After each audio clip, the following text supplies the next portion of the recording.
Yo muchas veces me planteé si esto era la vida que yo quería. Fue ganar esa carrera y nos destruyó, a Paul y a mí. Todos apuntaban a que tenía que ser campeón del mundo y todo lo que no fuera serlo era fallar. Pues en mi caso me difuminé muy rápido. Y ves a pilotos como Johan, que están en MotoGP y al nivel en el que están, o como Viñales, pues en esos momentos te da rabia. En David, a ver, lo primero que me llamó la atención es que siempre lo tenías a la puerta del box. Piloto eres una etapa de tu vida, pero persona eres siempre. Lo sigo diciendo, he disfrutado más el campeonato del mundo de David que cuando yo fui campeón del mundo. ¿Crees que te ha faltado en algún momento más mala leche? Perseverancia, disciplina y autoexigencia. Quizás esos tres términos sean de los que mejor definen al protagonista de esta nueva entrevista en Motorbike Magazine. Nico Terol sabe lo que es caer, levantarse, tocar la gloria, volver a caer y tener que reinventarse. Tardó en explotar, pero cuando lo hizo fue capaz de discutirle un título mundial a Marc Márquez hasta la última carrera. Al año siguiente fue campeón del mundo de 125 y también ganó carreras en la siempre canalla Moto2. De piloto a campeón, de campeón a cazatalentos. En el Aspar Circuit y delante de la moto con la que logró el último título de la historia de las dos tiempos en el Mundial de Velocidad, nos sentamos con él para repasar su trayectoria en dos partes. Primero como piloto, después como director deportivo del equipo con el que tocó la gloria. Hoy, en Motorbike Magazine, Nico Terol.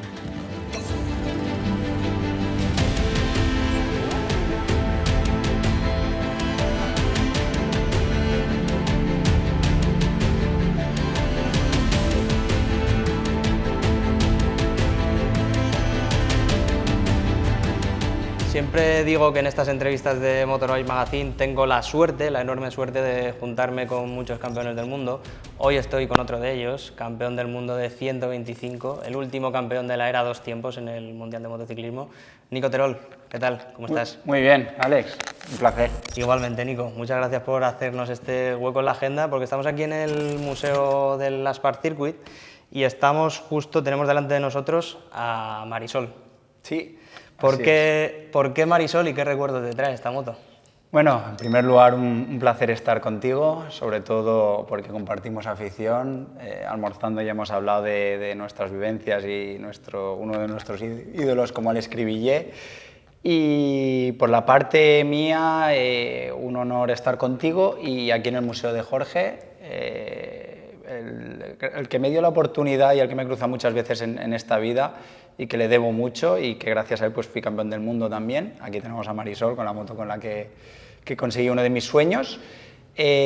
Marisol, el nombre, pues me acuerdo en aquella época que venía yo del equipo Jack & Jones, que tenía un juego con los mecánicos de que era muy importante cuidar tu entorno y todo lo que hiciera pues conseguir esos resultados. Y al final me acuerdo que la moto siempre iba conmigo y teníamos que darle un punto de mimarla. Entonces empezamos a jugar con el nombre con el juego de ponerles nombre.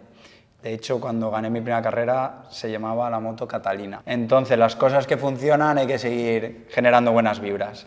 Y en el caso del 2011 le pusimos Marisol con mi equipo italiano, con el que me ayudaron a conseguir mi sueño. Vamos a hablar luego, más adelante, de ese sueño, vamos a hablar luego de ese camino, ¿no? hasta llegar hasta ahí. Y como nos gusta siempre hacer en este tipo de entrevistas, empezar, como se suele decir, por el principio. ¿Quién te metió la gasolina en las venas? Pues mira, me viene la afición por la moto, me viene por mi padre y mi tío. La verdad que desde pequeño mi padre hacía trial y mi tío Inda le gustaba la velocidad, con lo cual ahí tenía un tándem perfecto para tener al final esa afición en casa con la que al final te tienes que iniciar. Gracias a ellos pues empecé a ver carreras y yo me acuerdo que vivía en el campo, en una masía, y como por medios no podía tener una moto, pues disfrutaba mucho de una bici y llegué al punto de que tenía la imaginación de ponerle una bolsa de agua, hacerle un agujero y eso era la gasolina. Y antes de que se vaciara tenía que llegar a la fuente a repostar. Entonces tenía tanta creatividad y tantas ganas de tener una moto que me acuerdo que en aquel momento mi tío le compró una moto a mi primo y nos dejaba la moto cuando le recogíamos bellotas o le hacíamos algún favor. Y me acuerdo que mi primo era más de jugar con los Power Rangers y yo le decía, Prim, vamos a hacer lo que nos ha pedido tu padre, que yo quiero darme 2 vueltas con la moto. Entonces todo era consecuencia de echarle un cable y que no fuera a coger la moto como un capricho más. O sea que a causa de esto mi tío vio que tenía mucha afición, vio la fórmula de campeones, que al final ahí fue la primera vez que me crucé con Jorge, y nos apuntó. Nos seleccionaron a mi primo y a mí, nos cogieron para minimotos y sucesivamente fui subiendo de categoría y tuve el apoyo incondicional pues, de mi tío y sobre todo de mi padre, que es la persona más cercana que he tenido y que me ha apoyado cuando, yo siempre lo digo, cuando todo va muy bien es muy fácil estar ahí, pero en momentos difíciles de los que he aprendido mucho de mi padre, que luego te contaré alguna anécdota. ¿Qué recuerdo nítido, el primer recuerdo nítido que tengas de esta pasión por las motos? Lo primero que se te venga a la cabeza cuando te pregunto por esto. Lo primero, tengo el recuerdo de la moto Repsol y Alex Cribillé, con el número, el año que fue campeón del mundo, lo seguía de antes ya las peleas con Duhan, pero tengo recuerdos muy bonitos de lo elegante que era pilotando con la Honda, me encantaba.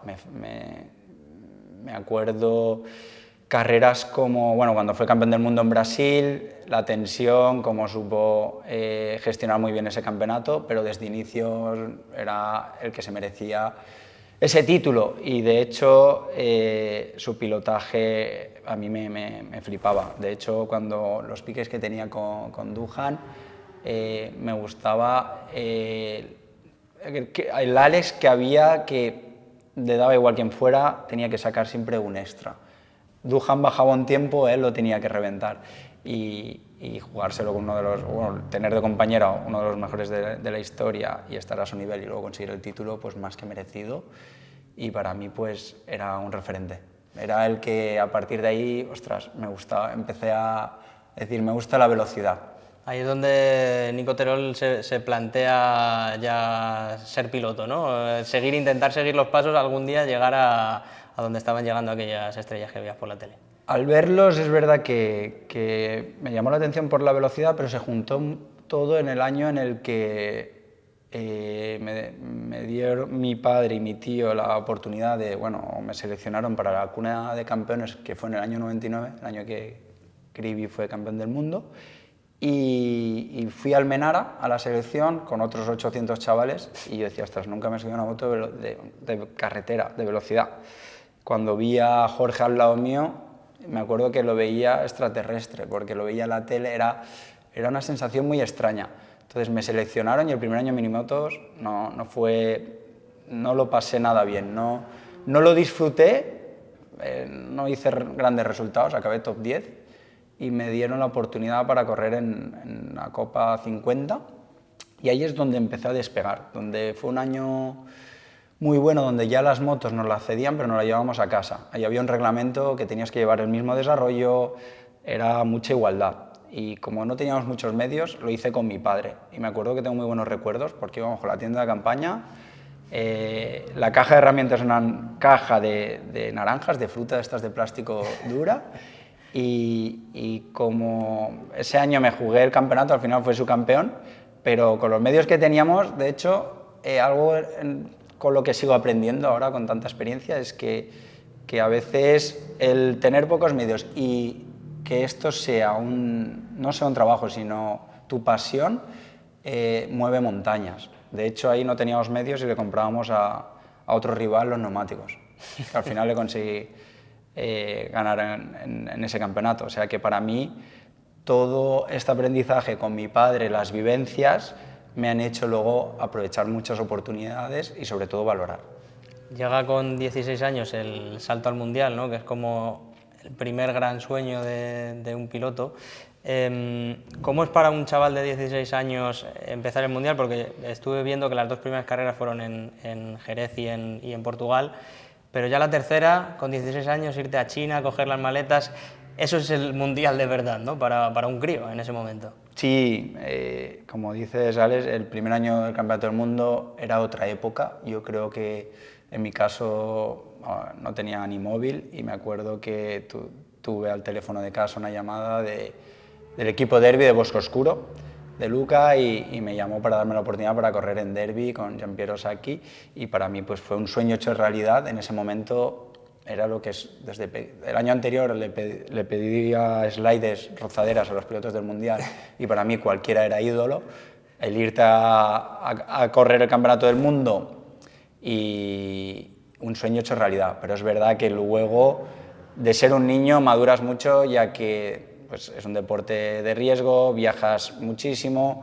El equipo era Derby, pero todos los mecánicos eran italianos. Me acuerdo que con 16 años ya puedes viajar, ya podía viajar solo, y viajé solo ese año. Y de hecho me encontré con el equipo en Shanghai, te paran en aduanas, no entiendes, no sabes a qué hotel vas, te pasan muchas historias, que es un aprendizaje en el que luego pues he aprendido y con retrospectiva pues hubieras cambiado cosas, pero también te digo una cosa, sobre todo me lo llevo todo como un aprendizaje, y con el carácter que yo tenía tan niño en esa época me costó aún madurar, como se vio en cuanto a resultados, que hasta 2008 no acabé de despegar. Eso te iba a preguntar, esos 3 primeros años en el Mundial fueron complicados. En el 2005 tuviste una lesión bastante fuerte, que te extirparon el bazo, que no fue por una caída en moto, sino con una caída en bici, que eso es como otro aprendizaje, ¿no? Otro golpe que te da la vida con esa edad. Y los 3 primeros años en el Mundial fueron complicados, ¿no? ¿Por qué?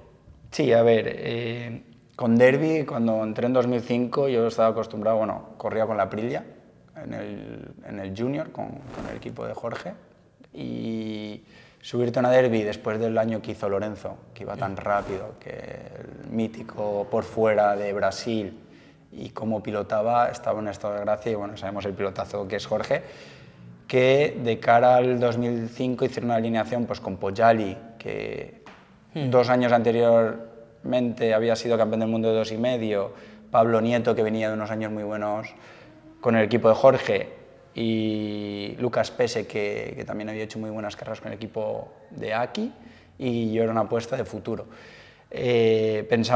Todos pensábamos que iba a salir todo más fluido el proyecto, pero la moto no estaba al nivel, y se vio en el futuro. Sobre todo fue el 2005 el año en el que la moto faltaba potencia.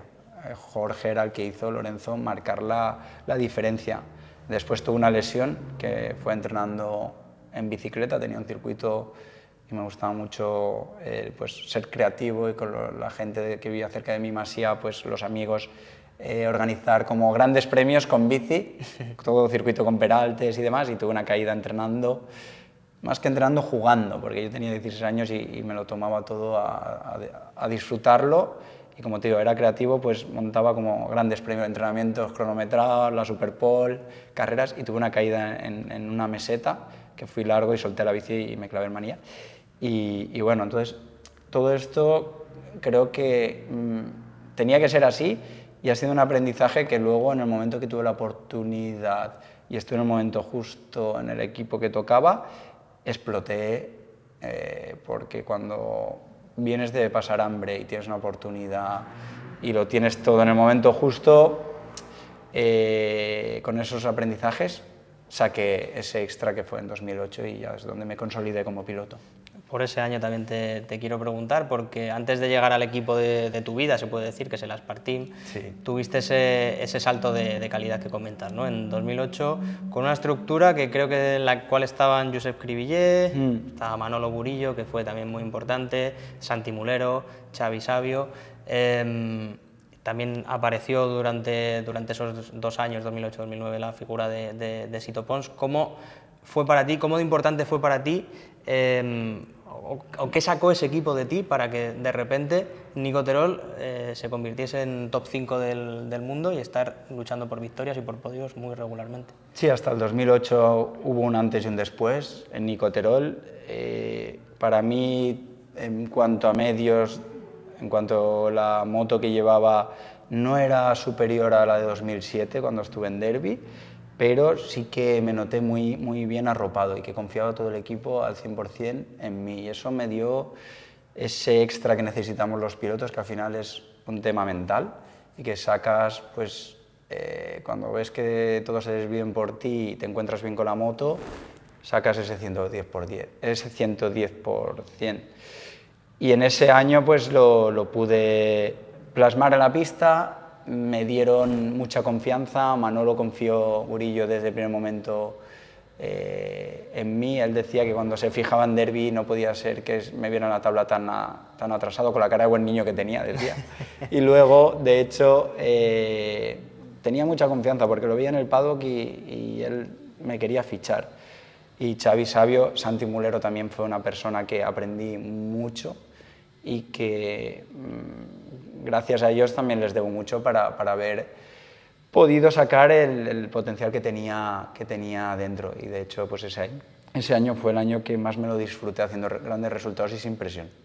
Conseguiste los primeros podios, conseguiste la primera victoria en Indianápolis con Catalina, como me decías. Sí. Esos 2 años, 2008 y 2009, no sé si fueron un poco un bálsamo, si incluso después de lo que había pasado las 3 primeras temporadas, uno duda de sí mismo, da miedo el Mundial, porque hemos visto lo fácil que es que se cierren puertas, ¿no? en el Mundial, porque el crono es el que manda. Al final yo siempre lo digo, cuenta tu último resultado. El motociclismo no tiene memoria, pero es así para todos. Y por eso esa competitividad que hay. Y de hecho yo muchas veces me planteé si esto era la vida que yo quería. Era mi sueño cuando llegué al Campeonato del Mundo en 2005 y veía el nivel, veía el riesgo, veía los viajes. Es mucho más complicado o mucho más complejo de lo que parece desde fuera. Me lo replanteé y bueno, lo importante es que fui muy perseverante y siempre lo digo, que cuando pasas malos momentos de las crisis es cuando realmente se aprende, cuando todo va rodado, como el año que fui campeón del mundo, cuando tienes éxito, el aprendizaje no es el mismo que cuando estás a las duras y a las maduras luchando por un sueño o por un objetivo y luego lo consigues. Todo ese proceso y todo ese camino es donde realmente aprendes y valoras. Pues tuviste esa oportunidad de aprender en esos años, pero luego sacaste ya los resultados, ¿no? 2008-2009, tercero del mundo en 2009, y entonces te ficha el Aspar Team, el que decía yo antes que es el equipo de tu vida, que ya habías coincidido con ellos anteriormente. Claro, el Aspar Team llegaba de ser campeón del mundo en 2006 con Álvaro Bautista, en 2007 con Gabor Talmaxi, que se lo ganó a Héctor Faubel, que también corría para el Aspar Team, en 2009 con Julito Simón. No, tela. ¿Qué supone llegar al equipo de referencia de ese momento del octavo de litro? Pues llegaba en el momento justo, venía de 2 años muy buenos, como has dicho, quinto con la RSV, con la RSA tercero, que fue el año que ganó Julito, campeonato del mundo, subcampeón del mundo Bradley Smith, que iba a ser mi compañero compañero de equipo en 2010, y llegó en un muy buen momento. Pero me acuerdo en pretemporada que hubo un momento que me subí a la moto y dije, no va a ser fácil, está Marc, está Paul, está Cortese, está Bradley. Y entonces ahí fue un momento donde dije, voy a bajar las expectativas, voy a disfrutarme esta oportunidad que tengo, me encuentro bien engranado en el equipo y voy a ir carrera a carrera. Porque en pretemporada estaba lejos, me acuerdo que Marc y Paul estaban yendo muy rápido los dos. Y en el momento que cambié esta mentalidad, empecé a acabar la pretemporada, porque hicimos unos test en Valencia, luego creo que antes de los IRTA de Jerez hubo un test de 2 días y los IRTA. Y acabé con buen flow, que diríamos los pilotos. Entonces llegué a Qatar con expectativas bajas, pero con buen feeling con el equipo y sabía que la temporada era larga. En el momento en que pensé así, pues tuve la suerte de estar en el momento justo, una carrera de grupo y iba muy tranquilo. Salía cuarto en parrilla, iba con Marc, con Paul, y faltando 2 vueltas dije, creo que tengo algo más, tengo que probarlo. Y me escapé, hice de vuelta rápida faltando 2 vueltas, me escapé, saqué un poco de diferencia. Y la primera con el equipo Aspar conseguí ganar y fue muy bonito en Qatar.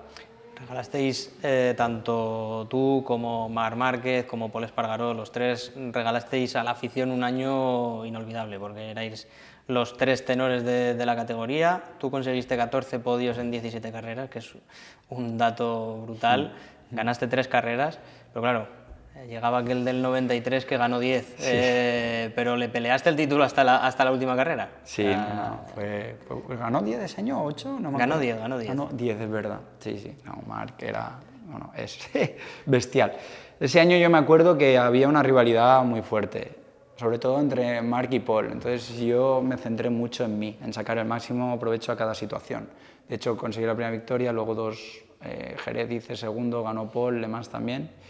Y Mugello, salí, me escapé, vuelta rápida, y Paul iba a rueda mía dejándome tirar. Y creo que le sacamos una diferencia grande al principio a Marc. Marc empezó a hacer vueltas rápidas, Paul y yo nos molestamos, y nos cogió Marc, pero bueno, que venía por nosotros.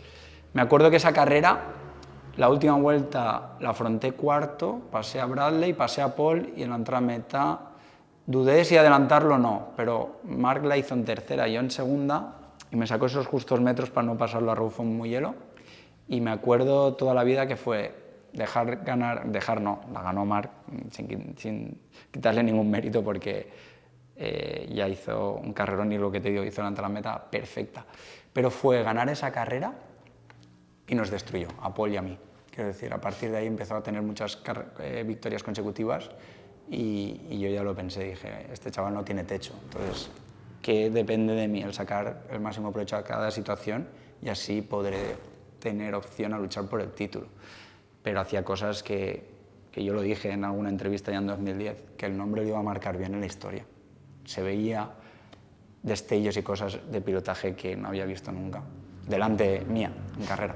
¿Cómo era luchar con aquel Marc Márquez de 17 años? Porque ahora, claro, estamos hablando a día de hoy, en 2025, de un 8 veces campeón del mundo, que tiene ya 32 años, pero en aquella época, ¿cómo era luchar con aquel chaval de 17 años? Y te recojo un poco el hilo de lo que me estabas comentando. Ya se veía que podía llegar a hacer algo parecido a lo que ha conseguido hacer. Yo me acuerdo en las rápidas de Jerez, no sé si coincidir con él en los Test IRTA, las 2 últimas rápidas, cómo se tiraba con la 125 y la precisión que tenía, que al alcance de muy pocos, cosas que solo las hace Marc, y ya lo vi en esos Test IRTA, con lo cual luchar un título con él para mí es todo un honor, y haber sido su campeón del mundo para mí es serlo con Marc, para mí es todo un honor. Luego tuve la suerte de ser campeón del mundo, pero para mí, de hecho, al final ser campeón del mundo es ser campeón del mundo, pero ese subcampeonato para mí tiene mucho mérito, ya que fue un campeonato luchado con Marc, con Paul, y en el que aprendí mucho y di mi 110%. Entonces, para mí me enorgullece también mucho ese 2010. Y de Marc, decirte, pues, demostraciones de pilotaje, las carreras que hizo, y algo donde ya demostró que merecía el título fue Estoril, porque Estoril, después de la caída, llegando a parrilla, sale último, que es verdad que hubo muchas caídas, y en la primera vuelta hasta adelante, pero ganar esa carrera con parches de agua, de la forma como la hizo, demostró que iba para el nombre de Marc Márquez, iba para muchos títulos.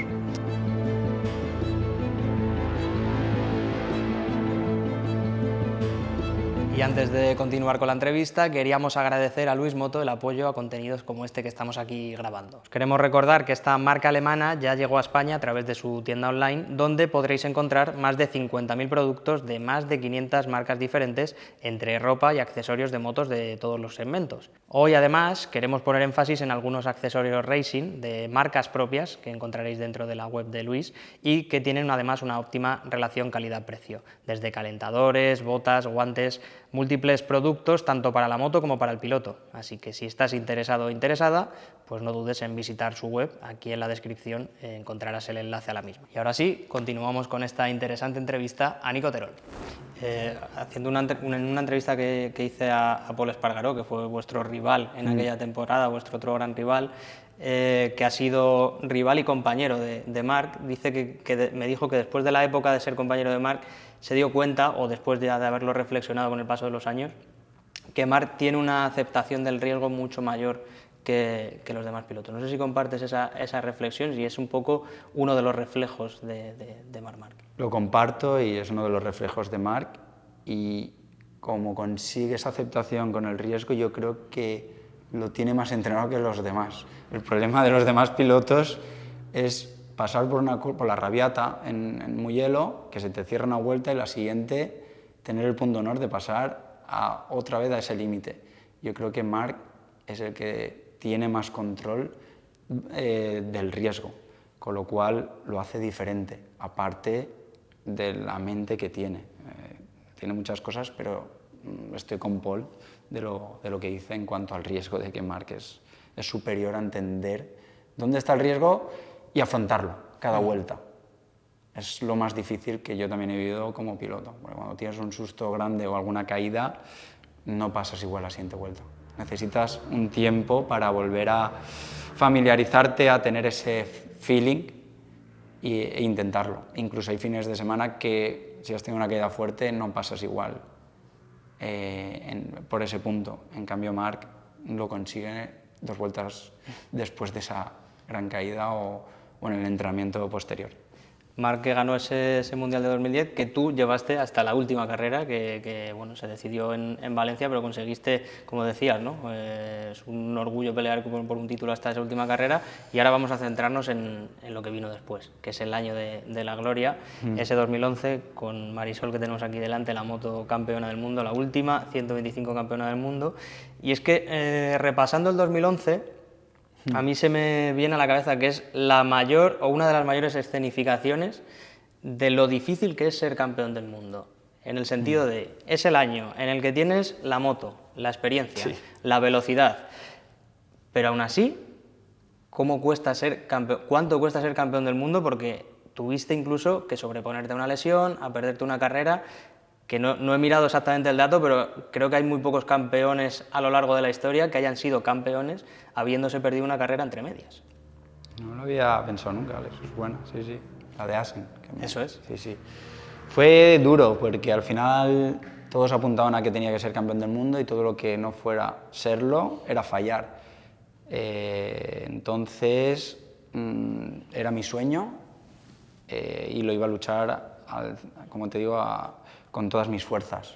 Tenía la moto, tenía el equipo, con lo cual yo era ya muy trabajado, aprendí mucho de los años de derby y me impliqué mucho en cuanto a preparación física, y el 2010 al 2011 aún di otro punto más, me exprimí un punto más con mi preparador físico, con mi entorno, y aún me quité 2 kilos. Me acuerdo que para 125 dije, ostras, la aerodinámica es muy importante, el peso, y me acuerdo que estaban 56 kilos y doblaba los entrenamientos, sobre todo para mantenerme en ese peso, porque vi que me daba resultado.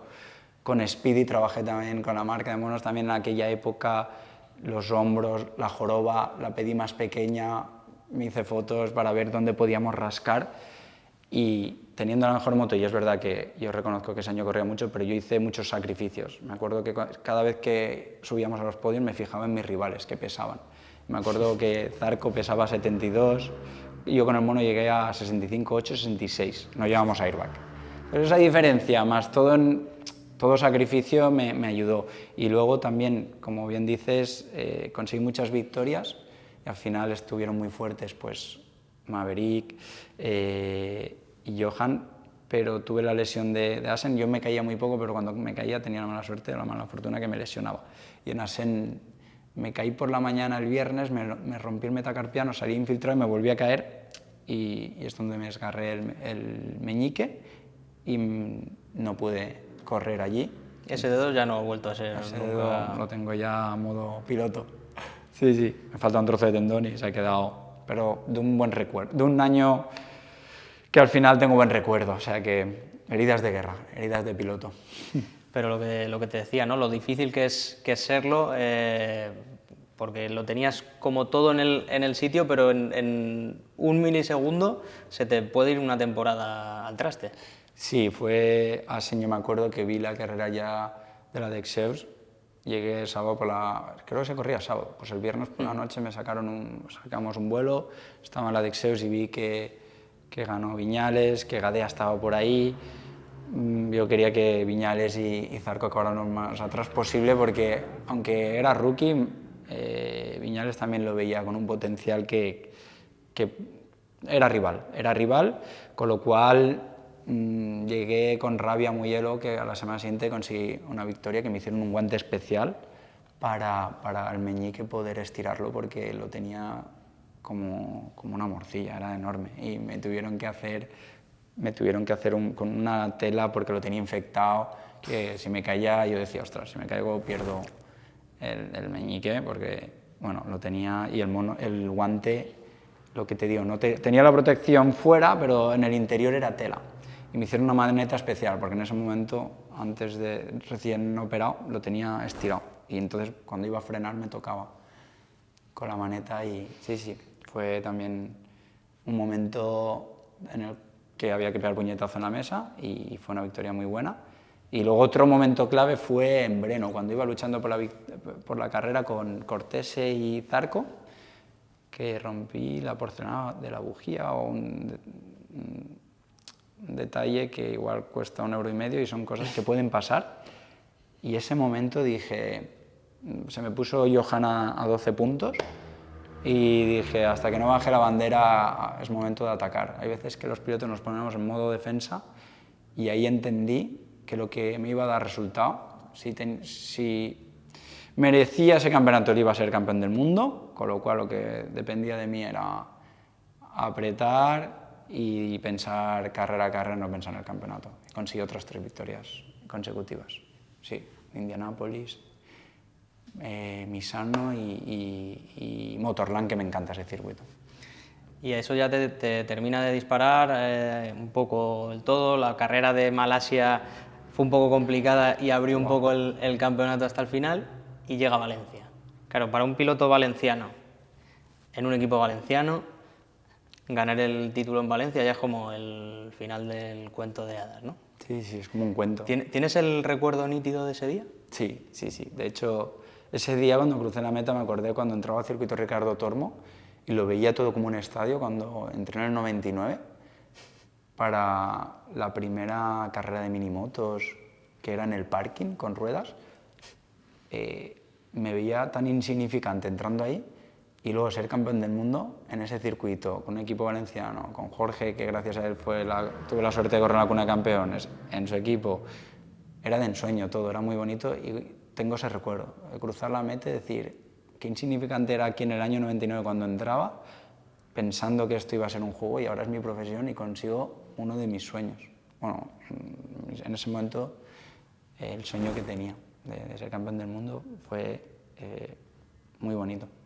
Al final, en una entrevista con Carlos Checa, el titular que saqué de toda esa entrevista, que fue más de 1 hora de charla con Carlos, fue: ganar el título de Superbike le dio valor y sentido a mi carrera. En tu caso, aquel título de 125 le dio sentido a todo. Sí, al final yo creo que todos tenemos retos y como pilotos todos queremos ganar. Es el sueño de todo piloto. Al final, lo que te digo, el año anterior fue muy bonito, fui subcampeón del mundo, pero me quedé otro año en 125 porque yo soñaba con ser campeón del mundo. Era muy ganador, bueno, lo sigo siendo, y pongo todo lo que está en mi parte, toda la carne en el asador para conseguir mis retos.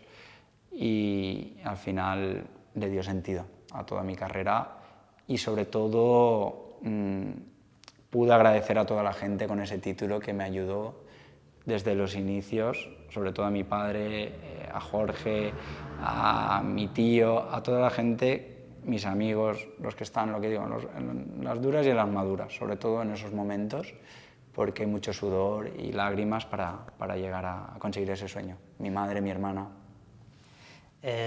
Aquel año le ganas el título, principalmente el gran rival fue Johan Zarco, que emergió en aquella temporada, también a Maverick Viñales, que llegaba como rookie.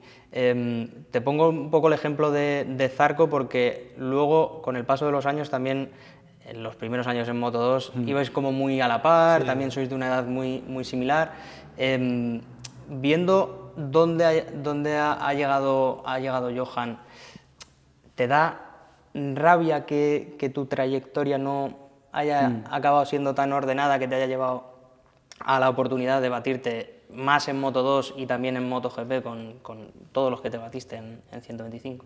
Sí, luego es verdad que la cabeza da muchas vueltas y cuando ves que eres campeón del mundo, luego el primer año de Moto2 fue duro, pero conseguí acabar bastante fuerte con un podium en Valencia. El segundo año consigo 3 victorias. Y bato a Zarco con la misma moto en aquel momento. En pocos años ves que tu carrera, pues en mi caso, me difuminé muy rápido, porque fui a Superbike, me lesiono, me bajan de la moto porque no había presupuesto, intento correr ya por mis medios en Supersport, y ya me doy cuenta que en Supersport, con el equipo que tenía, los medios no eran los que tocaban para mi potencial, entonces decido dejar de correr. Y ves a pilotos como Johan, que están en MotoGP y al nivel en el que están, o como Viñales, pues en esos momentos te da rabia, pero bueno, al final todo tiene un porqué. Yo tuve un camino, también tuve la suerte de ser campeón del mundo, al igual que otros pilotos de mi nivel no lo han podido ser, y todo es un aprendizaje y en parte me hubiera gustado haber llegado, porque me he codeado con muchos pilotos que están al máximo nivel, con Aleix, y como te digo, son pilotazos, pero también me considero que tenía el potencial para haber llegado. Aunque he aprendido de otra forma, pues por ejemplo, para mi nuevo rol como director deportivo, aprendiendo más a la sombra. Que cuando eres piloto estás en una burbuja y hay muchas cosas que yo no entendía, hasta que me pasó, como te digo, todos estos momentos en los que aprendí muchísimo como persona, y eso me enorgullece más incluso que en otro momento otros resultados como piloto, aunque en ningún momento te digo me hubiera encantado llegar a MotoGP, lógicamente, pero siempre saco lo positivo. Luego hablaremos también un poco de esos últimos años de tu carrera, pero creo que eres el inventor tú del término, la categoría canalla, ¿no? A la hora de referirte a Moto2. ¿En qué momento descubriste que era canalla? ¿Desde el primer día o cuándo? Desde el día que me subí a la moto en Valencia. Cuando me subí, yo siempre había corrido en categorías pequeñas, y cuando me subí a la Moto2 en Valencia dije, no entiendo nada, y yo no me veía en la categoría. Me acuerdo que salía de la 1 de Valencia, las curvas para la Lujan, se me levantaba, me iba peleando con la moto, no la podía mantener recta y era un motor 600. Y ya la segunda tanda, cuando dije, voy a coger ritmo, no bajaba de 40 en Valencia. Y me pasó Redding, la parabólica, por fuera, y encima haciéndome así. Y dije, bien. De ser campeón del mundo a decir, esto es la pura realidad, y Moto2, aquí trabajo. Y me acuerdo que el primer día rodé en 39, y al final de temporada hice podium, salía quinto en parrilla en Valencia, y de cara al 2013, esa pretemporada, rodé en 34, o sea que al final todo tiene un proceso, pero el inicio fue, dije, si le di la vuelta y conseguí ganar carreras en Moto2 empezando desde tan atrás, hace mucho la capacidad que tengas mentalmente en cuanto a actitud y vencer esos miedos que tenía yo, porque yo me acuerdo en Qatar que en la primera curva los dejé pasar a todos, me dio miedo en ese momento, y luego conseguí luchar contra mí mismo y contra esos miedos, e incluso pues eso, conseguir 3 victorias y orgulloso por mi parte de conseguir esos retos, porque la categoría tan igualada y las salidas, tienes muchos momentos, sobre todo el inicio de mi carrera en Moto2, de dudas. Hablabas de miedos, hablas también de dudas. ¿Los miedos, las dudas acompañan a un piloto durante toda su carrera deportiva? ¿Tú cómo has ido lidiando con todo ello durante todo ese proceso? Sí, yo creo que están siempre. Es un deporte, como decimos, que es de riesgo. Cuando tienes caídas fuertes, curvas rápidas, hay que tenerle miedo, pero hay que vencer esos miedos y minimizarlos. Entonces, tener un entorno que me ayudara, yo me preparaba mis colas con lo que quería conseguir, cosas que me dieran seguridad, tener un protocolo para que te dé tranquilidad. Y en esa parte estoy muy orgulloso porque yo me acuerdo de mi última victoria en Valencia, toda mi gente en Valencia, mis amigos, la grada, el circuito de reventar. En la vuelta de calentamiento, cuando iba a la parrilla, yo dije, ¿quién me ha mandado a estar aquí, pudiendo estar en casa, viendo las carreras con una Coca-Colita, mis papitas? Fue un momento en el que, en segundos, cambié mi mente y dije, Nico, estás aquí, sabes esto, has hecho primero el warm-up, lucha por tu sueño, lo que dependa de ti. Hay muchas cosas que no dependen, pero sí que depende que salgas con una buena actitud.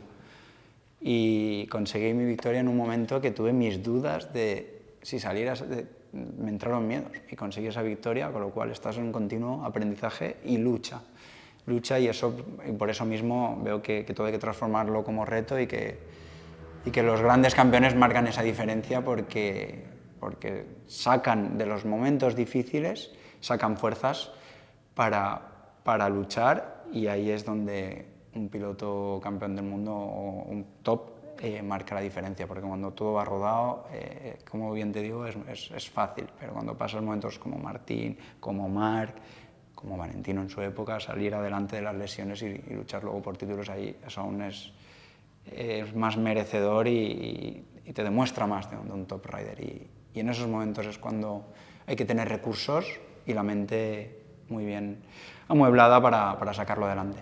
Claro, esos miedos, esas dificultades, esa mente que a veces es un poco traviesa para todo el mundo, se atenazan más los problemas en esos años 2014, 2015, 2016, en los que se entra un poco en el círculo vicioso de que no salen las cosas. Sí, 2013 acabamos muy bien, me acuerdo que acabé Valencia ganando, Jordi segundo, y ya teníamos medio trabajo de cara al 2014.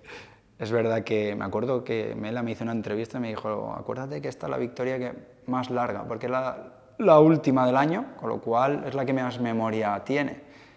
Pero me acuerdo que sí, que era la que más memoria tenía, ahí tenía razón, pero por lo que fuera nos relajamos. Yo reconozco que igual la moto dice, no, hablando con Jordi, que si los neumáticos, pero puede que igual no estuviera al nivel, pero yo me relajé mentalmente cuando acabas con unas expectativas muy altas, que te ves ya con 3 victorias en 2013, incluso las mismas que Redding, que luchó por el campeonato, creo que consiguió 3, hicimos un análisis y acabando también, de cara al año siguiente nos cambió un poco el neumático, pero yo no le he hecho la culpa que cambiara el neumático, la Suter era la moto que tenía, y estar el 20 o el 15 a un segundo o 0,8 mentalmente me destrozó, y tuve 2 o 3 caídas fuertes al inicio del campeonato y ya no saqué ahí conmigo, incluso en retrospectiva, ahora o los años posteriores me dio rabia el no haber estado lo centrado que debía haber estado para haber sacado el máximo de la situación que tenía, porque si hubiera sacado el máximo de la situación que tenía, me hubiera pasado como de Derby a Jack & Jones, hubiera tenido otra oportunidad y hubiera sacado ese máximo. Entonces de ese momento aprendí que un poco tiro la toalla, y esa parte no soy así, y en otras etapas de mi vida he aprendido que en los malos momentos hay que seguir manteniendo ese 110%. Te hago, Nico, las últimas 3 preguntas de la parte de piloto. Luego vamos a hablar del Nico Terol, el director deportivo. La primera de ellas, dentro de esos últimos años en los que después de Moto2 tuviste Superbike, Supersport, incluso competiste en la Copa de España de Flat Track, tuviste una primera retirada en 2017, por así decirlo, y en los últimos años vuelves, compites en Moto E y en el Mundial de Resistencia. Me quedo con esto último. Defíneme cómo es el Mundial de Resistencia, porque llegasteis a hacer un podio en Paul Ricard, ¿no? que sí, es una de las míticas del Mundial de Resistencia, el Bolt d'Or. ¿Cómo fue esa experiencia para ti? Pues fue una experiencia que me vino en un momento también muy bonito en mi vida, porque estaba encargado del Junior Team, eran pocas carreras, con lo cual le pedí a Jorge si podía hacer el Mundial de Resistencia, porque yo estaba de probador Dunlop con la moto de Endurance. Entonces en Dunlop me vieron que tenía la velocidad para hablar con ciertos equipos y darme la oportunidad, porque decían que merecía esa oportunidad. Yo dije que lo tenía que consultar con Jorge porque mi prioridad ya era el Junior, ya era formar pilotos. Pero es verdad que ahí también entendí que sin presión se saca mucho más potencial, y yo ya me lo tomaba probador Dunlop, el Junior, feliz, haciendo lo que más me gusta, entrenando con los chavales. Entonces cuando me dieron la oportunidad fue una aventura en la que aprendí otras características del motociclismo y del endurance, y algo que destaco es la unión en equipo, lo importante que es tener el equipo unido. Al final son 24 horas, una moto, 3 pilotos, todo el equipo trabajando para ti de día, de noche, sin dormir, y que al final lo que marca la diferencia es el tener la afición que tenemos a la gente que nos une y que trabajamos por un mismo objetivo. Eso es lo que aprendí y saboreé mucho en Endurance. Y bueno, vi lo duro que era, que acabé vomitando dentro del casco. Fue duro porque me lo tomé en plan disfrute, pero dije, me tocan 2 años y listo. Ya mi carrera deportiva la he disfrutado mucho, luchábamos por el subcampeonato del mundo con un equipo privado, y me quedo con todas esas vivencias, con menos presión, saqué más rendimiento, pero ya mi etapa como piloto tenía que acabar. ¿Te costó mucho decir hasta aquí?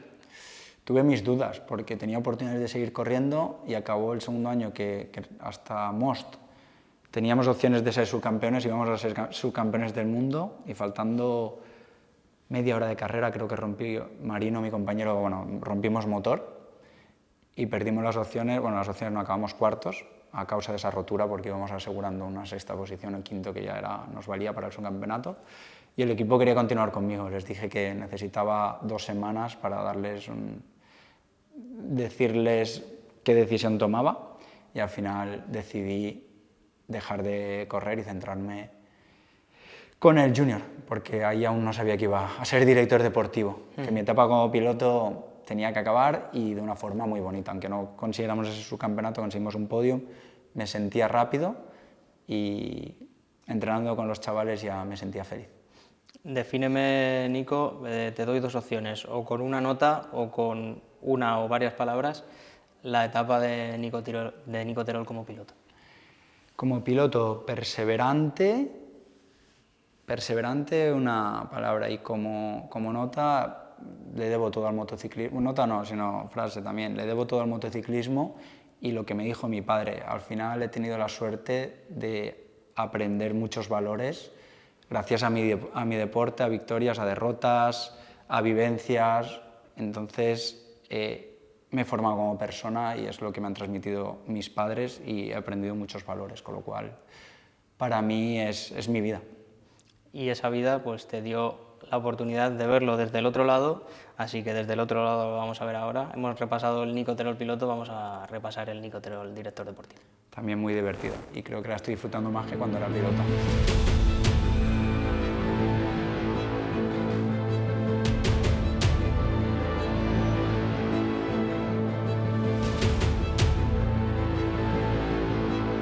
Bueno, hemos abandonado a Marisol, hemos abandonado el museo del Aspar Circuit y nos hemos venido a la sala de briefing. No podemos estar hoy en pista porque hay pilotos rodando y no queremos molestar, pero vamos a seguir con esta entrevista a Nico Terol, con la segunda parte de lo que ha sido, lo que es la trayectoria de Nico Terol. Aparcada esa actividad como piloto, Nico, llega la oportunidad de que Jorge Martínez Aspar, en ese giro de 180 grados que dio el Aspar Team cuando acabó la etapa del equipo en MotoGP, la estructura decide apostar por la cantera y decide que Nico Terol se tiene que poner al frente de ese Junior Team. ¿Recuerdas cuando te lo propuso Jorge qué fue lo primero que se te pasó por la cabeza? Sí, me acuerdo que fue otra etapa que incluso yo le he dicho, la etapa mía en el Junior Team la he disfrutado incluso más que cuando fui piloto. Y en el momento en que Jorge me propuso trabajar con su equipo y al final, aplicando todo lo que me ha dado el motociclismo a las jóvenes promesas, para mí pues, fue un placer y con las manos abiertas entré en el equipo de Jorge en el momento en que hice esa reunión junto con Jorge y Gino, que me dieron la oportunidad para encargarme de todo el Junior Team y fue un honor y, como te digo, lo disfruté, fue un momento muy dulce de mi vida. Tengo por aquí apuntado, porque no me quiero dejar ningún nombre en el tintero, que has estado cerca de muchos pilotos, has estado cerca de Ortolá, cerca de Holgado, de Izan Guevara, de Raúl Fernández, de David Alonso, de Máximo Quiles y muchos otros que han pasado entre el Junior Team y luego el Aspar Team en el Mundial cerca de ti. En parte a ti también te tocó reiniciar el camino, ¿no? Porque volvías al paddock del Campeonato de España, volvías al paddock del CEP, del FinCEP, porque estuviste primero con Ortolá, llegó ese título en lo que ahora es el ESBK. En la categoría de 85, si no me equivoco, o de 80. 85. También estuviste en el FinCEP, con Raúl Fernández también llegó otro título, con David Alonso, con Izan Guevara. También te tocó, pues eso, como te digo, ¿no? Reiniciar tu camino, volver a la base. ¿Cómo de bonito fue también eso para ti? Fue muy gratificante, ya que dejaba la competición a un lado, a un segundo plano, no, la dejaba, como te he dicho, no finalizada, porque luego pasó lo de Endurance que ya hablamos en su momento, y el transmitir todo lo que aprendí yo con el motociclismo en mi carrera deportiva, para mí lo he saboreado muchísimo. Los títulos que has dicho, los pilotos que pasaron, el equipo, me reencontré con el equipo que yo ya conocía de cuando corrí el Campeonato de España, con Amadeo, con Piula, muchísima gente, luego Dani Villar. Era como estar como mi segunda familia. Entonces las carreras, como te digo, era pasión. Yo me centraba mucho en la parte deportiva, en qué pilotos había que mirar de cara al futuro y en los que teníamos de sacar el máximo jugo a ellos y darles todas las herramientas pues, para que fueran mejores pilotos. Y también algo que me centraba mucho en la educación. Me gustaba hacer stays, hacíamos un stays, por ejemplo, en verano, que me los llevaba a mi casa, hacíamos mucha convivencia y cada uno tenía sus tareas. Teníamos que hacer la comida, luego recoger, fregar, actividades nocturnas de alguna excursión con frontal. Entonces nos unía y tienen un muy buen recuerdo, porque ahora que son mayores, lo hablamos tanto con Dani y David, que están en el equipo, se acuerdan de esos momentos que estábamos todo el día compitiendo, pero también con convivencia y compartiendo momentos muy bonitos. A lo largo de estos años he podido hablar con varios de los pilotos que han ido pasando por el Aspar Team, o que algunos que siguen en el Aspar Team, y yo creo que la definición de Nico Terol que me hacían era como de hermano mayor. No sé si es eso, es algo así. Sí, podría ser, porque al final, como te digo, hay que estar para lo bueno y para lo malo, pero también hay que decir las cosas que se tienen que mejorar y hay que ser autocrítico y constructivo, sobre todo críticas constructivas me gusta decirle siempre a los pilotos, y me gustaba, pues lo que te digo, mejorarlos en la parte deportiva, incluso me gusta buscar la perfección en cuanto a sus vidas, y también, lógicamente, cuando tocaban el Junior, por ejemplo, en Portimao, ir un día a la playa, cuando habían hecho un buen trabajo, nos íbamos a descubrir playas. Entonces compartíamos momentos distendidos en los que ves más a la persona. Entonces yo les metía mucha caña, pero cuando tocaba disfrutar, y lo sigo haciendo, hay que saber tener esos momentos de dispersión mental. Se puede decir, ya te digo, han pasado muchos nombres importantes los que he mencionado desde el Junior Team al Aspar Team en el Mundial. Tal vez se puede decir que David Alonso es un poco la joya de la corona, en el sentido de que con David fue tal vez el que antes captasteis, ¿no? El talento con el que antes empezasteis a trabajar, digo en cuanto a su edad, el que más joven rescatasteis para la estructura del Aspar Team. ¿Qué viste en David Alonso en 2018 y qué ves ahora en David Alonso? En David, a ver, lo primero que me llamó la atención es que siempre lo teníamos a la puerta del box y siempre nos miraba como el equipo de sus sueños, a todos los miembros del Team Aspar. Nos miraba como, wow, qué equipo de ensueño, el equipo que él querría tener. Entonces, gracias a esa cara de buen niño que tenía y a tenerlo en la puerta del box, me dio pie a fijarme en él en pista y hacerle preguntas. Entonces, yo me acuerdo que una de las primeras preguntas así que tuve con él, me acuerdo que un entreno no lo vi rodar y le pregunté qué le había pasado. Y bueno, y me contó pues, que habían tenido un problema con la moto, pero que siempre una actitud muy constructiva, que el equipo estaba haciendo todo lo posible, son cosas que pasan en el motociclismo, pero me gustó mucho cómo la ejecutó. Muy constructivamente, el equipo estaba mirando de mejorar. Entonces, gracias a esas pocas palabras que tuve con él y el tenerlo en la puerta del box mirando el equipo de sus sueños, me fijé en pista. Y me acuerdo que en Alcarràs hizo una carrera muy buena, que Iván iba muy rápido, ganó ese año en 85, y lo pasaba Iván, teníamos a Morelli, que en las primeras carreras no podía correr, y igual nuestros pilotos del Aspartin lo adelantaban, pero David no se cortaba, intentaba seguirlos. Y me acuerdo que hablándolo con Amadeo, que estaba encargado en esa época de la 85, decíamos que algo importante en un piloto era la frenada, y David desde muy pequeño lo veía frenador y con carácter. Y al igual que ese carácter lo tenía como buena persona. Entonces, esa combinación me hizo hablar con Jorge y decirle, Jorge, hay un chaval que hay que dar una oportunidad para que aprenda.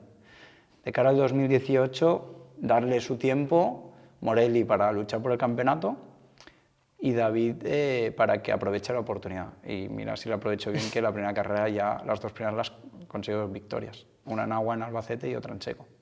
Y bueno, la historia de David Alonso no hace falta ya que la descubramos, porque lo que hizo el año pasado fue colosal, pero el camino previo también, ganando la European Talent Cup, ganando la Red Bull Rookies Cup, tampoco se queda nada corto. Precisamente me has comentado algunos aspectos que me dan pie a otra pregunta. ¿En qué se fija Nico Terol a la hora de ejercer de cazatalentos? Porque me da la sensación de que no solo es lo que tú ves en pista, sino que hay que tener una visión de 360 global, grados para captar a una joven promesa. Todo lo que le rodea, su carácter, todo ello, ¿no? Es una parte en la cual tiene que ser muy global y bueno, tenemos que ver, como has dicho, un giro 360, no solo deportivo, y en ese aspecto vamos muy bien engranados tanto Jorge, Sergio y yo. Entonces, hacemos ciertas reuniones en cuanto a medida que va pasando la temporada de cara al año siguiente para fijarnos en los nuevos talentos del junior y en el mundial, porque es muy importante la parte deportiva, pero también creemos mucho en la educación. Primero, yo siempre lo digo, piloto eres una etapa de tu vida, pero persona eres siempre. Con lo cual es importante que tengan buenos valores, que las críticas las tomen constructivamente porque queremos lo mejor para ellos, que tengan un entorno adecuado y nos gusta el carácter ganador, porque al final aquí venimos a ganar y queremos lo mejor. Igual que el equipo Aspar te ofrece las mejores herramientas, queremos los talentos más fuertes, pero conjuntamente a todo lo que te estoy contando, que comentamos en la parte deportiva, vamos muy bien en la misma línea, tanto Jorge, Sergio y yo, y nos gusta opinar y al final, como te digo, es pasión y hay veces que lógicamente nos equivocamos, pero muchas veces nos salen bien y eso es la esencia del equipo de Jorge, incluso antes de que llegara yo, lógicamente. Claro, cuando uno capta a un talento tan joven, con 11, 12 años, también hay que fijarse mucho en el entorno, ¿no? Y en que ese entorno también sea recíproco y confíe en vosotros, en dejar a su hijo en las mejores manos posibles, ¿no? Que son chavales de eso, de 12, 13 años que ya están ahí saliendo a competir. Una experiencia que tengo ahora desde la otra parte, como director deportivo cuando estaba en el junior, ya son varios años y me he dado cuenta que es muy importante la confianza plena en tu equipo. Al final somos los primeros que queremos conseguir buenos resultados, pero hacerles entender a los pilotos y a los entornos que la familia de las carreras somos nosotros y que siempre querremos lo mejor, en este caso para los pilotos. Y desde pequeño he visto la importancia que es un entorno favorable para conseguir éxito en este mundo. En el caso de David, llegasteis a ese título mundial del año pasado.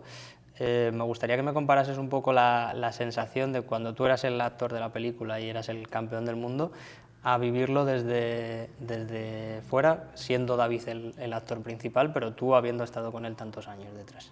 Ha sido, incluso, yo lo he dicho, lo sigo diciendo, he disfrutado más el campeonato del mundo de David que cuando yo fui campeón del mundo. ¿Por qué? Porque al final yo cuando era piloto estaba en una burbuja que solo sabía ir en moto. Y ahora en ese aspecto me he relajado un poco más, lo veo todo con más perspectiva, más maduro, y David nos lo hemos formado desde muy pequeño. Entonces hay muchas vivencias, muchos momentos muy preciosos y otros no tan buenos. Y hemos estado en todos los momentos para ayudarle y confiando al 100%, porque creíamos desde muy pequeño en David.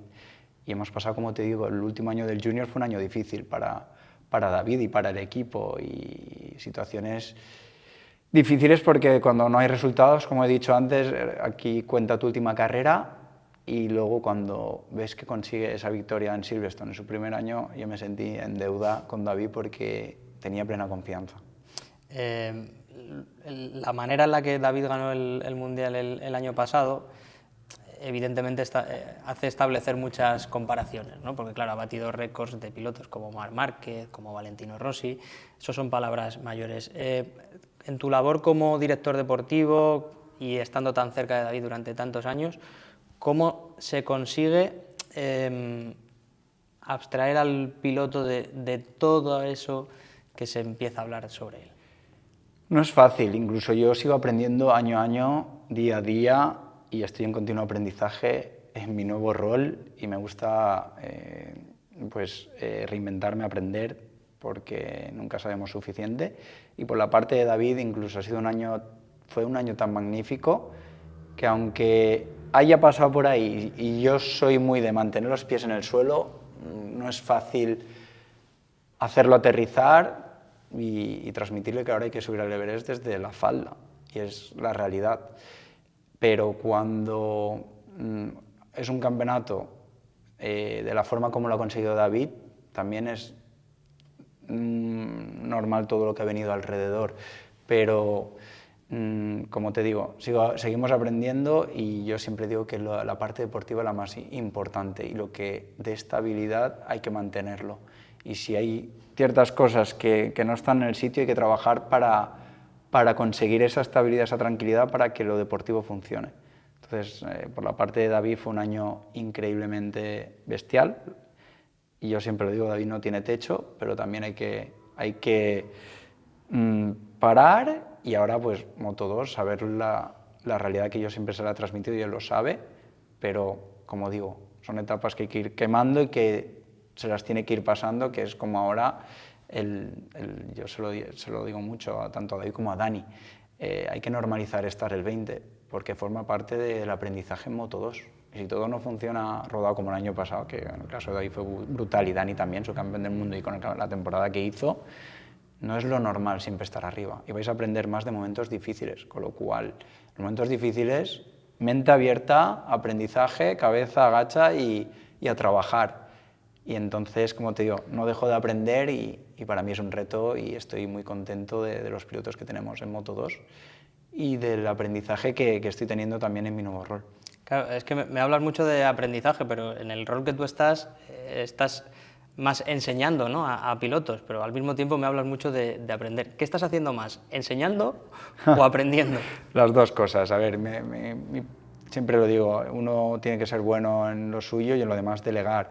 Para mí, igual que lo que he aprendido de Jorge, es nuestra pasión, y tenemos que transmitir nuestra pasión, y es lo que nos sale muy natural. Entonces, yo en el caso de los pilotos me gusta mucho la parte deportiva, cuidar mucho también, formármelos como personas en la parte de las carreras. Me gusta viajar siempre con los pilotos, me fijo mucho en los pequeños detalles que marcan la diferencia, pilotaje, que les puede hacer dar más tranquilidad a ellos, que les da confort para ser mejores pilotos y personas. Entonces, el aprendizaje me refería en el sentido por ejemplo, el año pasado, el año que consiguió David, que al final, ahora que ha pasado todo, me doy cuenta que es muy importante también no perder el foco. Al final, sin querer, nos dispersamos. Campeonato del Mundo, victorias, sí, pero ahora viene Moto2 y ahora aquí hay que hacer callo de verdad. Entonces ahora me refería a aprendizaje, que no dejes de aprender en esta parte.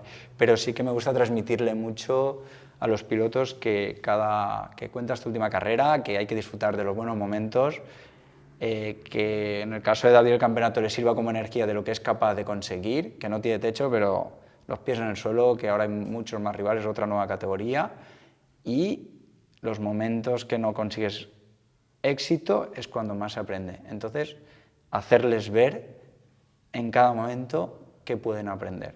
Es una labor que creo que me sale natural. Otro eslabón de esa cadena de pilotos que te he comentado antes, que también fue muy importante en su momento, fue Izan Guevara, que tú fuiste campeón con él en el Junior, luego fue campeón de Moto3, creo que en ese momento todavía estaba Gino, ¿no? Si no me equivoco, de director deportivo. No sé si que Izan, ese camino se haya torcido un poco, no sé si es una de las primeras espinas que tienes tú.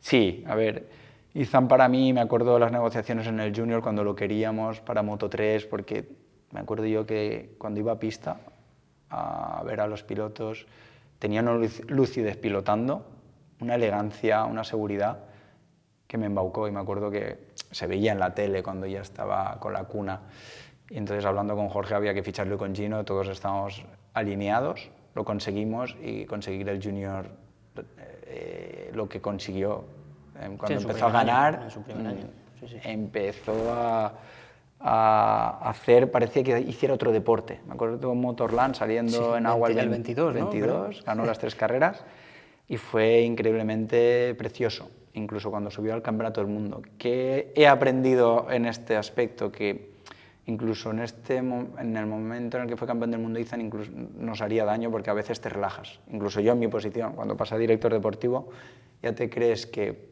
pasas a Moto2 con un pilotazo como es Izan, porque lo sigo pensando, tiene un talento innato bestial, incluso creo que igual le faltaría a veces entender, cuando te viene todo tan natural es difícil entender qué cosas necesitas para mejorar. Y nos pasó, yo creo que esto en Moto2, que llegábamos ya pensando que iba a ser todo fácil y ha sido más difícil. Fue difícil los 2 años hasta que tuvimos el gran podium que hizo en Sepang.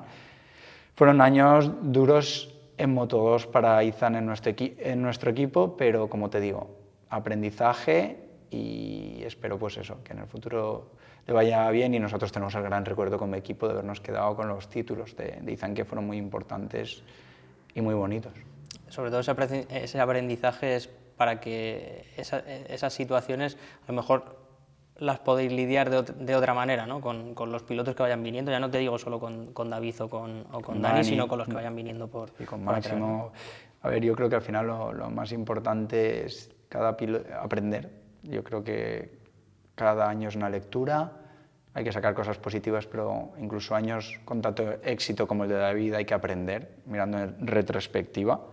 Y todo lo bonito, como digo, viene todo muy rodado, son todo palmaditas, pero cuando vienen malos momentos es cuando realmente hay que aplicar el aprendizaje, o cuando se sacan lecturas realmente importantes para que luego se vea reflejado el trabajo, si vas en la dirección que toca, y ese es mi objetivo al final, luchar por títulos, y el de Jorge, desde siempre.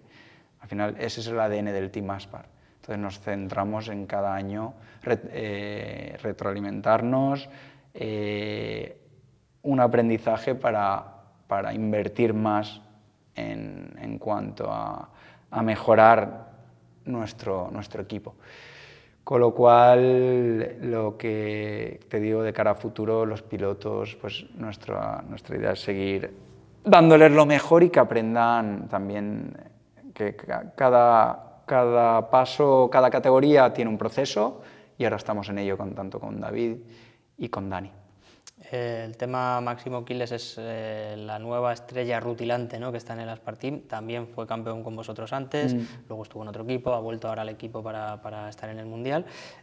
Claro, hemos hablado mucho de Marc Márquez, ¿no?, que fue rival tuyo en 125. Me consta que con Marc la relación es muy buena, ha seguido siendo muy buena durante todos estos años.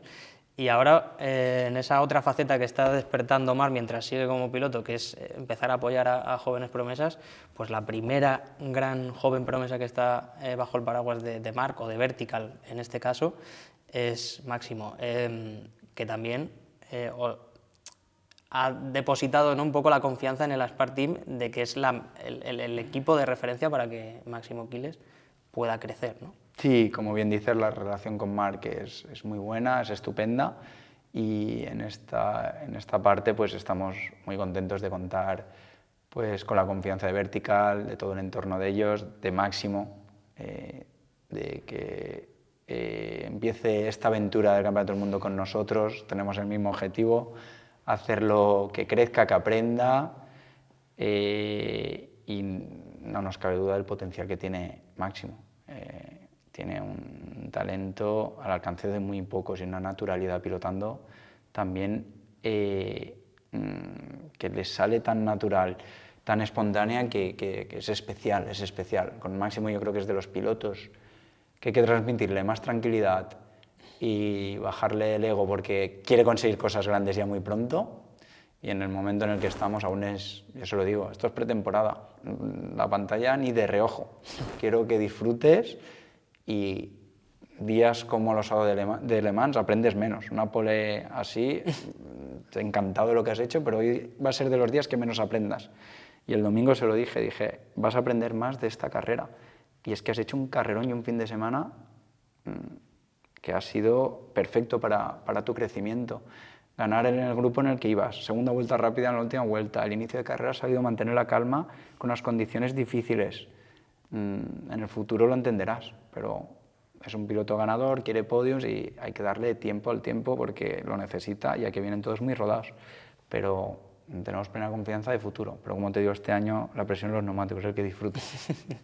En ocasiones anteriores he tenido la posibilidad de hablar con grandes figuras que han sido como pilotos y luego como team managers, y es muy difícil que pongan por encima la etapa de team manager o de director deportivo por encima de la de piloto, porque al final lo que siente uno como piloto es casi incomparable. No sé si en tu caso te noto hasta más satisfecho, incluso más feliz ahora que como piloto. ¿Puede ser o es una percepción errónea? No, tienes razón. Estoy disfrutando más la etapa de team manager que cuando fui piloto. Era mi pasión, bueno, es mi pasión. El conseguir triunfo como piloto es algo que estás en una burbuja que no entiendes, pero esa burbuja me hizo estar muy focalizado en mi objetivo y no acababa de disfrutar el día a día. Conseguía triunfos o resultados y ya estaba pensando en la carrera siguiente, o incluso los malos momentos los sufría mucho. Ahora estoy aprendiendo a saborear mucho más cuando hay buenos momentos, porque no están siempre ahí. Incluso a saber, me gusta mucho la parte de saber transmitir, que tenemos que mejorar para ser mejor equipo, tanto la parte deportiva como los recursos humanos, porque un equipo al final no es fácil. Cada día hay un aprendizaje detrás, que he tenido a gente como Jorge o como Gino, que aprendí muchísimo. Mi etapa del junior fue una antesala para mí perfecta a pasar a team manager, porque ya te vas familiarizando con muchos meetings y problemas que salen en un equipo. Entonces fueron unos años ideales para ir calentando para este nuevo rol. Y disfruto más los triunfos de mis pilotos ahora que cuando lo fui. Lo saboreo de otra forma y me gusta, como te digo, reinventarme para ser mejor en mi parte y darles lo mejor a los pilotos y al equipo. Te hago, Nico, las dos últimas. Esta, mira, la puedo hacer extensiva incluso a la otra parte de la entrevista, que era de cuando eras piloto. No conozco a nadie de la gente que yo conozco en el paddock que pueda decir una mala palabra sobre Nico Terol, que eso me parece algo bastante óptimo. ¿Crees que te ha faltado en algún momento más mala leche en este mundo tan competitivo como...? Igual como piloto sí. Yo creo que como piloto en ciertos momentos, como digo, en retrospectiva, soy muy crítico conmigo y analítico, y me faltó mala leche en algunos momentos. Lo he trabajado mucho y al final conseguí pulirme y mejorar. Así se vio en muchas carreras de Moto2 o en alguna de 125, pero era uno de mis puntos débiles y creo que es algo muy importante saber reconocer para mejorar. Y igual me faltó como piloto, pero luego es algo que creo que he aplicado a veces en mi nueva faceta, que a veces no es fácil ciertas decisiones y que la he tenido más presente y la he sabido aplicar ahora que ya no soy piloto. Y la última, como cierro siempre estas entrevistas, hablando del aspecto profesional, ¿qué sueño le queda por cumplir a Nico Terol o cuál es el siguiente que te gustaría cumplir? Y a ver, ahora mis sueños sí que siguen siendo, pues uno lo conseguí el año pasado, ser campeón del mundo con David, que viene de la escuela. Mi siguiente sueño es el sueño del Team Aspar y de Jorge, que es el ADN, es conseguir otro título mundial. Mis retos ahora son a corto plazo hacer crecer a los pilotos de Moto2 a máximo, pero cuando pienso un poco más largo plazo son mis sueños. Una cosa que siempre he aprendido o se me ha dicho en mi entorno en cuanto a Jorge, mi padre, una cosa es llegar y otra es mantenerse. Ahora mi sueño es seguir manteniéndome en lo más alto y luchando por más títulos. Y derribar esa barrera de la categoría intermedia, ¿no?, de las Aspar Team, que es como la que falta ahí, ¿no? Sí, es algo que hemos conseguido, en mi época conseguimos victorias tanto Jordi como yo, con Jake el año pasado, y es una categoría que para mí sería el siguiente sueño, conseguir también el título, pero bueno, Moto3 también, nos gusta, o Moto E o el Junior, me gusta, soy muy ganador, Jorge lo es, lo llevamos en el ADN y al final esas buenas energías seguro que nos traen éxitos. Jorge no cierra nunca la puerta a que la Aspar Team en algún momento pueda volver a MotoGP. No tuviste la oportunidad como piloto, pero ¿qué supondría estar metido en un equipo de MotoGP si fuera el Aspar Team el que lo consiguiera? Si fuera el Aspar Team siempre sería un orgullo, un honor, pero como digo, miro a corto plazo, tenemos un proyecto bestial con Moto3, Moto2, Moto E, el Junior, lo disfruto, lo saboreo y es 24/7 equipo y ahora mismo estoy más que feliz con el proyecto que tenemos. Pues Nico Terol, gracias por compartir esta mañana con nosotros aquí en las instalaciones del Aspar Circuit. Un placer repasar estas dos etapas, la de piloto, la de campeón del mundo y la de director deportivo, también ya campeón del mundo. Y ya sabes que Motorway Magazine siempre es tu casa para cuando quieras. Para mí también ha sido un honor y siempre con preguntas diferentes y originales que se saborean más, ya que nos salimos un poco de la base, o sea que lo he saboreado mucho y lo he disfrutado, Alex. Gracias, Nico. A ti.